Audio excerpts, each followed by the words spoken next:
To apply the law of attraction to bring about different or more attractive circumstances in our lives, we must first understand how it works. The movie The Secret has made the awareness of the law of attraction more widespread. But many don't fully understand it properly because in The Secret, it is depicted quite simply. Some might even say that it simplifies the law too much. The main theme of the film is that we are creators, either consciously or unconsciously. Most of the time we create our lives on an unconscious level, by replaying old programs, thoughts and beliefs which don't serve us.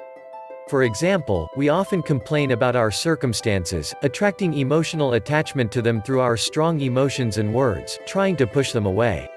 But in fact we only instill them into our experience by giving them more attention and power. When we start to associate these events with who we are, we run these programs for our whole lifetime, believing that life is our self-imposed identity.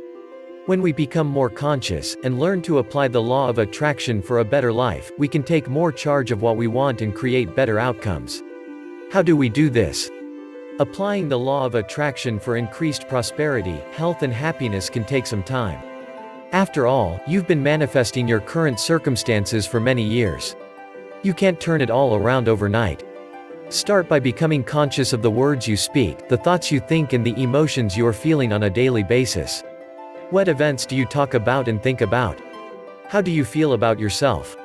These are important signs which point towards where your life is going. If all you do is complain all day, how is this creating a better life? The first step is to become more conscious of your thinking. Thoughts really do become things. It may take several years to see evidence of this, but it all starts with your thinking. As Henry Ford said, whether a man thinks he can or he can't, he's right. How do you become more conscious of your thinking habits? Notice them. You can learn meditation too, to help quieten down your inner chatter. Your mind talks to itself on a near constant basis. Meditation allows you to watch the mind without entering into the identity of the talker. Listen also to yourself when you talk. What do you talk about, and in particular when do you talk with passion or emotion about a certain topic? Noticing your self-talk and what you say out loud will help you see where you're giving your attention, what you give value to and how you feel about the circumstances of your life. Quit complaining.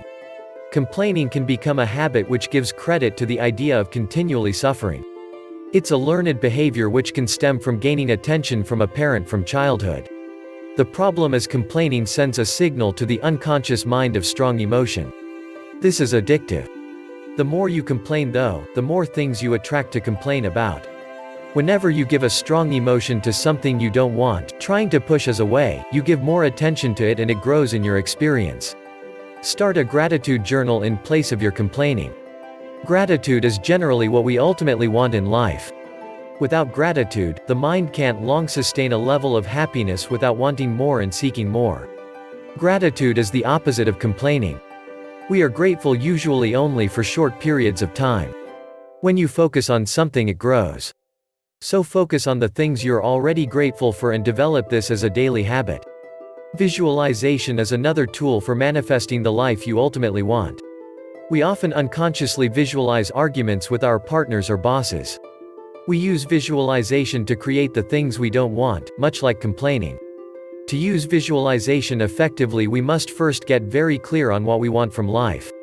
What circumstances and situations do you want to attract? How do you feel when you imagine it? Put energy into living these experiences in your mind, and you will teach your unconscious mind to focus on those things and bring them into your life. Affirmations are another tool to help you create more of what you want in life. Much like complaining and visualization, we often use affirmations to affirm the things we don't really want. I never catch a break. I'm no good at this, and so on. To use affirmations positively, we need to pronounce that which we want to draw into our experience and keep telling ourselves that message. In order to make change in our lives, we must change. We must become better versions of ourselves to attract those things we say we want, and we must believe that we deserve it too. You can't think positively on the surface while secretly feeling terrible on the inside and expect a magnificent change. You must take on your whole self and revamp your whole thought processes, beliefs and attitudes if you want lasting change. The Secret film may have you believe that you can simply think a few nice thoughts and manifest miracles in your sleep. But what The Secret is saying is not so simple. It's far deeper and more ingrained in your thinking and belief systems. To make huge changes in your outer life, you need to look within and examine your inner mind. Becoming more conscious is the first step on this journey.